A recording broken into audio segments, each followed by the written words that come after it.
working framework and we go year by year. Yeah, it's not a commitment, it's really just for the 2018 cycle. But context for your consideration.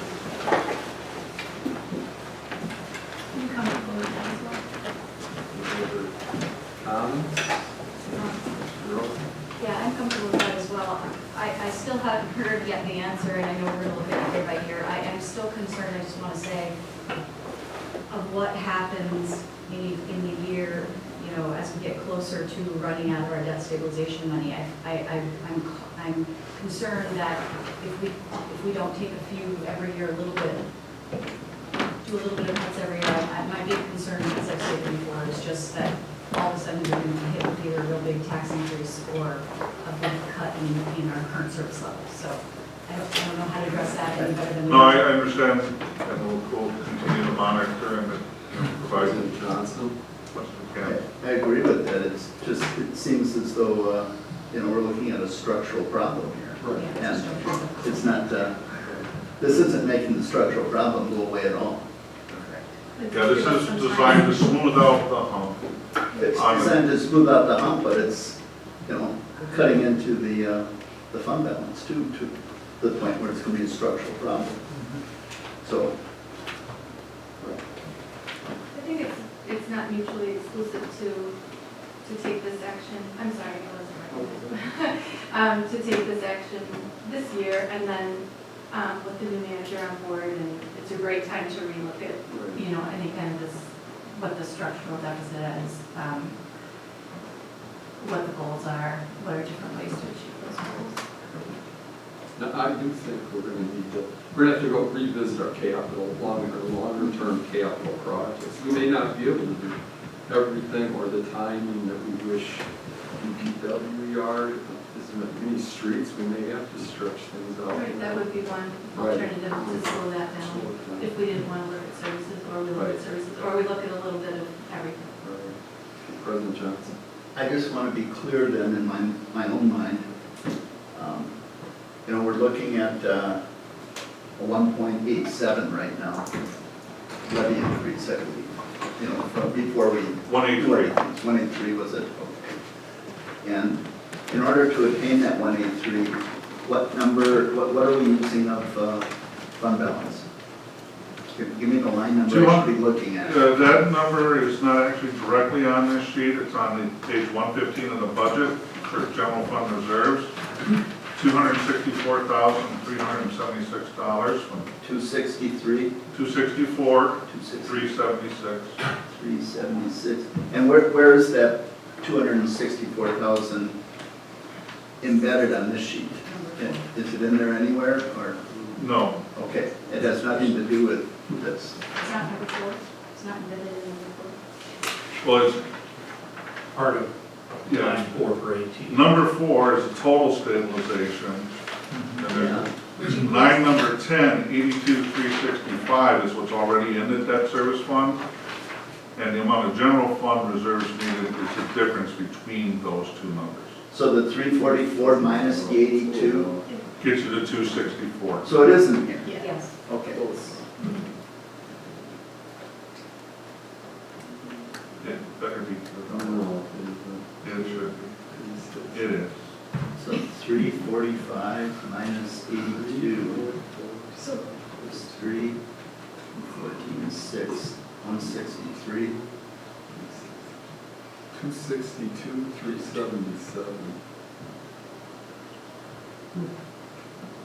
Well, there's $2,000 of other financial charges that are not debt service related in the debt service budgets. That's a $2,000 difference. Sorry. Yes, that's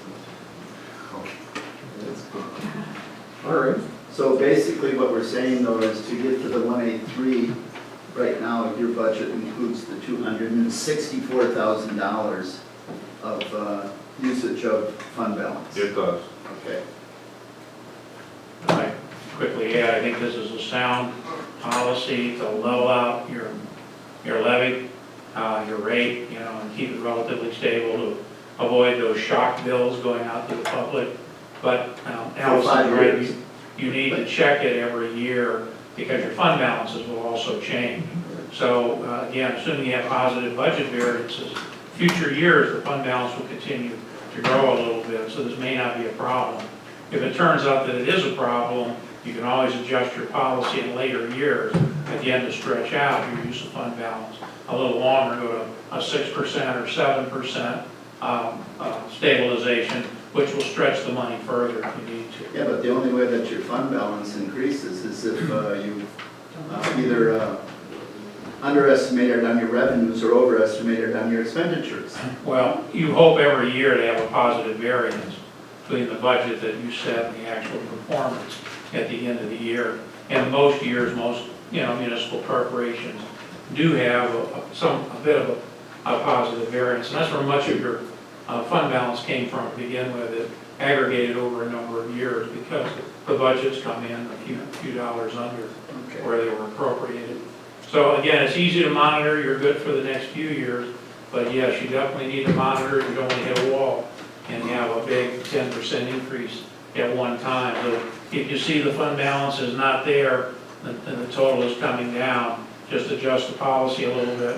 Because the higher percentage, you let the rate go up, and the longer you can stretch out the available fund balance.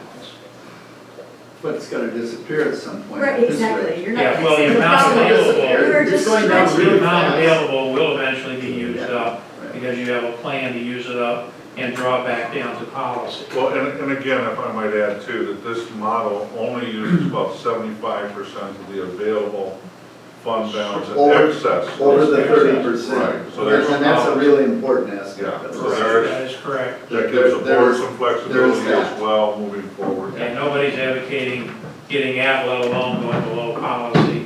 Don't ever let anybody talk you into that. You're absolutely right. You'll put the village in a financial trick bag, and you'll never be able to get back out of it if you use that all up. I guess I wouldn't call this a structural deficit. I mean, we're really trying to, we borrowed so that we could get the benefit of these, we could address these needs and have, everybody pay a little bit over time. It was an ambitious schedule because of the level of need that was there and, the public input on that.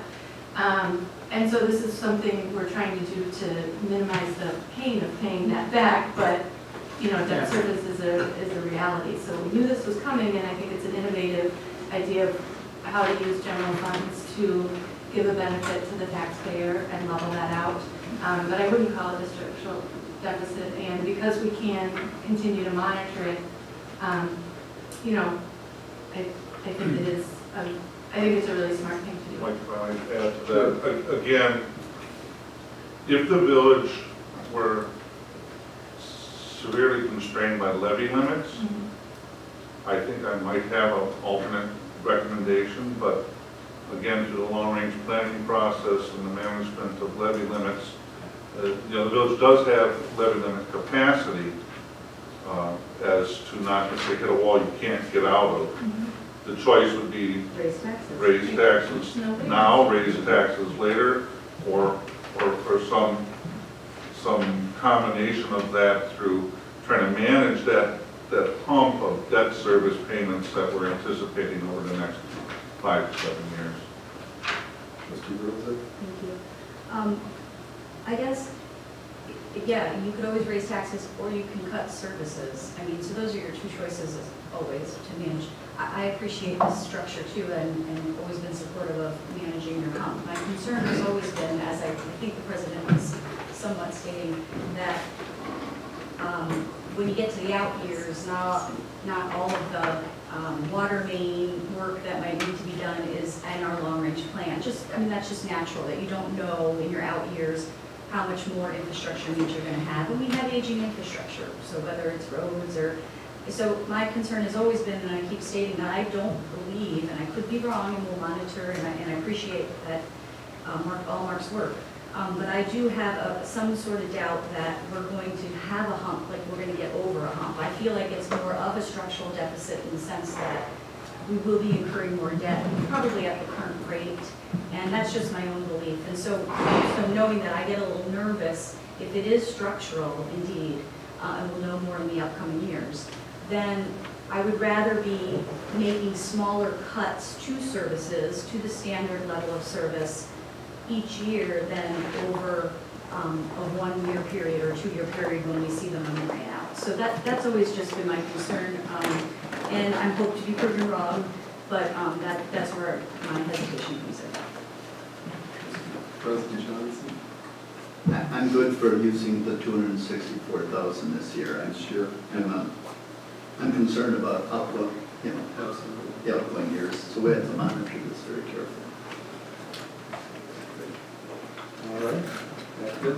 Okay, is that all of Jeff? Yeah, that's pretty much in a nutshell. The TID budgets then, if you would be so kind, start on page 174. Compared to prior years, I believe they're fairly straightforward. We're projecting TID increment based on what we think the overall tax rate might be. So those numbers will become actuals after the fact. So that's our best estimate there for TID 1. The expenditures for TID administration as the district is closed is limited at this point to my time to manage the financial reporting and auditing requirements, and then the audit fees themselves. Those are the only expenditures in addition to debt service in TID 1. Where did you put the contribution to Shorewood today? Is that fair? No, those are no longer in the TIDs. Oh, it's out of the TID. Okay. Is that person Okay. All right.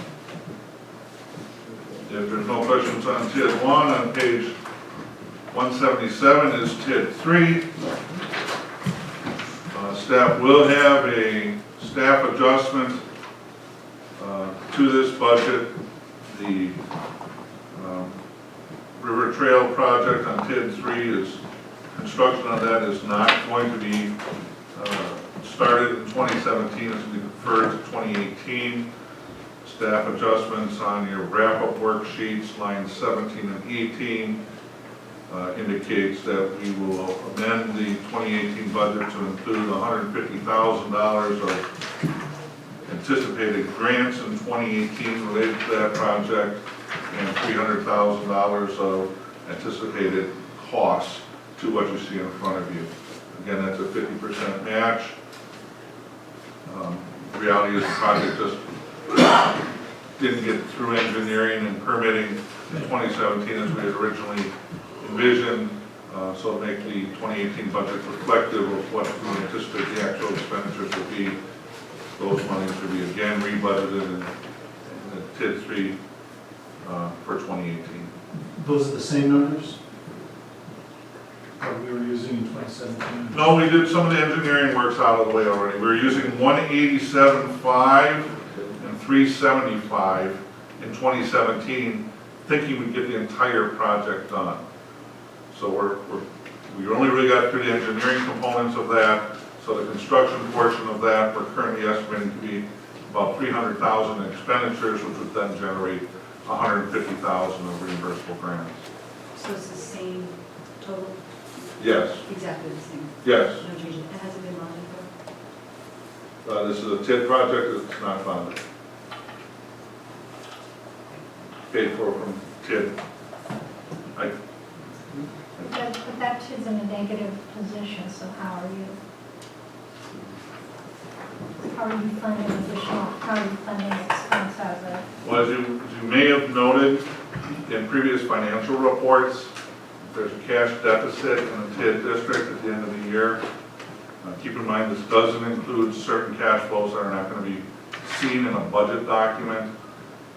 The TID law says you apply reserves from the base TID and use that as a due to, due from, as a basically as an accounting measure to zero out a negative cash balance, and then it's a receivable then that TID 1 would have coming from TID 3 when those funds come in. And again, it's not truly a receivable, it's more of an accounting presentation issue, but we do have that flexibility. So, okay, so 2017 projected, are you talking about land improvements, line 56,500 on page 178 of 370? Is that the number you're talking about? The $375,000? Right, 300, okay, but then, yeah, I was just looking at projected 370. Got the number? Right, I'm updating the projected as well. That's just, Okay.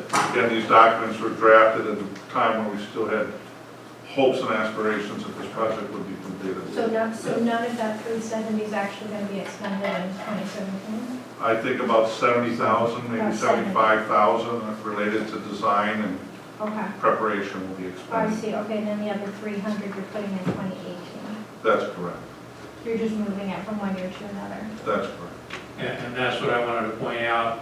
We didn't expense that, so the fund balance numbers you're looking at here proposed for 18 will go up, since we're not expending that money in 17. So I don't think there'll be a deficit problem. We appropriated it last year. All we're doing is shifting it forward.